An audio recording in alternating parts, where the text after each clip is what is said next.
Vous savez, comme chaque année, la communauté internationale célèbre la journée mondiale de lutte contre le sida, qui est pratiquement une journée où tous les acteurs qui interviennent dans le domaine de la riposte à VIH essaient de commémorer véritablement la riposte.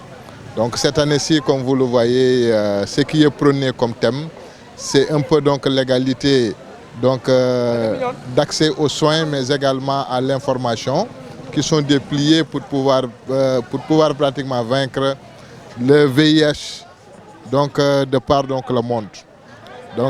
C'est pour cette raison aujourd'hui on s'est retrouvé au niveau de l'embarcadère pour permettre un peu aux populations de Ziguinchor de pouvoir sortir massivement afin qu'ils puissent pratiquement connaître leur statut sérologique. Parce que le premier niveau qui pourra nous permettre aujourd'hui de pouvoir vraiment lutter contre le VIH, c'est de venir et avoir au moins la possibilité de faire le dépistage, ce qui permettrait aujourd'hui de connaître son statut si on est négatif ou positif.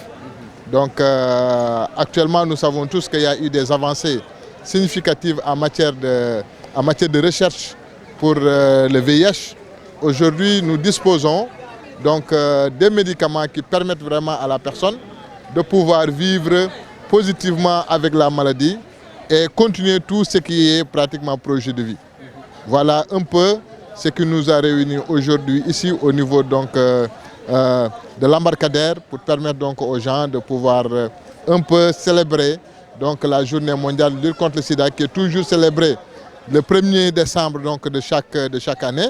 Mais pour Ziguinchor, les gens ont choisi la journée d'aujourd'hui pour pouvoir la faire. Moi, je pense qu'aujourd'hui, c'est important au moins que les gens puissent disposer de certaines informations.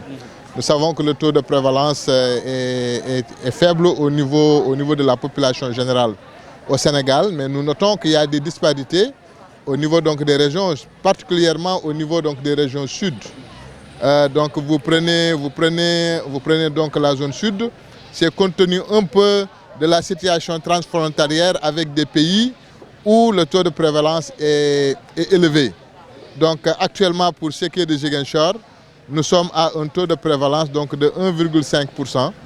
Ce qui montre que c'est un taux qui est un peu supérieur à celui du niveau national. Mais avec les interventions que les gens sont en train de faire, nous avons une tendance vraiment baissière par rapport à ce taux de prévalence. Nous pensons que si nous poursuivons les efforts et permettre vraiment que toutes les personnes, mais également les personnes qui sont vulnérables, de pouvoir non seulement accéder aux soins, mais pouvoir véritablement faire le dépistage afin d'être pratiquement statué par rapport à son résultat. S'il est positif ou s'il est négatif, comme on l'a dit, il y a toujours des possibilités aujourd'hui de permettre à ces personnes de pouvoir être traitées et de vivre convenablement avec la maladie.